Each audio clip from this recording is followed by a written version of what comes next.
દાંત વગરના વડીલ પણ ખાઈ શકે અને દૂધ જેવી સફેદ એવી આજે આપણે સાબુદાણા બટેટાની પોચી ચકરી બનાવીશું. તો 1.5 કિલો જેટલા સાબુદાણાને 2 થી 3 પાણીથી ધોઈ લીધા બાદ સાબુદાણા ડૂબે એટલું પાણી નાખીને ઓવરનાઇટ પલળવા માટે મૂકી દેશું.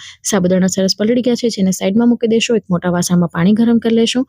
1.5 કિલો જેટલા બટેટાને આપણે બાફી લીધા છે અને મેશરની મદદથી મેશ કરી લેશું. એક પણ પીસ ના રહેવો જોઈએ.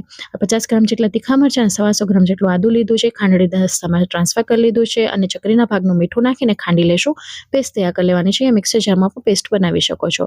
પાણી સરસ ઉકળી ગયું છે એટલે 1.5 ટેબલસ્પૂન જેટલું કાચું જીરું નાખીશું. ત્યારબાદ પલાળેલા સાબુદાણા નાખી દેવાના છે. સાથે મિક્સ કરીશું. અહીંયા સાબુદાણા ડૂબે એટલું પાણી હોવું જોઈએ. હવે અહીંયા કને આ મિશ્રણને પકવવા માટે મૂકી દેશું. આ સમયે આની અંદર 2 ટેબલસ્પૂન જેટલું સંચળ પાવડર નાખીશું. મિક્સ કર્યા બાદ તૈયાર કરેલો બટેટાનો માવો, આદુ મરચાંની પેસ્ટ નાખીશું અને બટેટાને સાબુદાણા પલળે એટલું પાણી હોવું જોઈએ.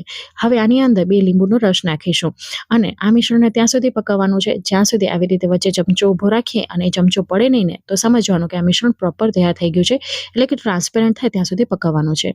ચકરી પાડવા માટે આજે આપણે પાઇપિંગ બેગનો ઉપયોગ કરીશું. મિશ્રણ થોડું ઠંડુ થઈ ગયા બાદ પાઇપિંગ બેગમાં નાખી દેશું અને આવી રીતે ચકરી બનાવી લેશું. તમે આવી રીતે ઊભા લીટા કરીને પણ બનાવી શકો છો. આ ખૂબ જ કન્વિનિયન્ટ રહે છે. સંચા કરતાં આવી રીતે તમે બનાવી શકો છો. આખો દિવસ આપણે સુકવવા માટે મૂકી દીધા હતા તડકામાં. છેલ્લે તળીને આપણી તૈયાર છે સાબુદાણા બટેટાની પોચી દૂધ જેવી સફેદ ચકરી.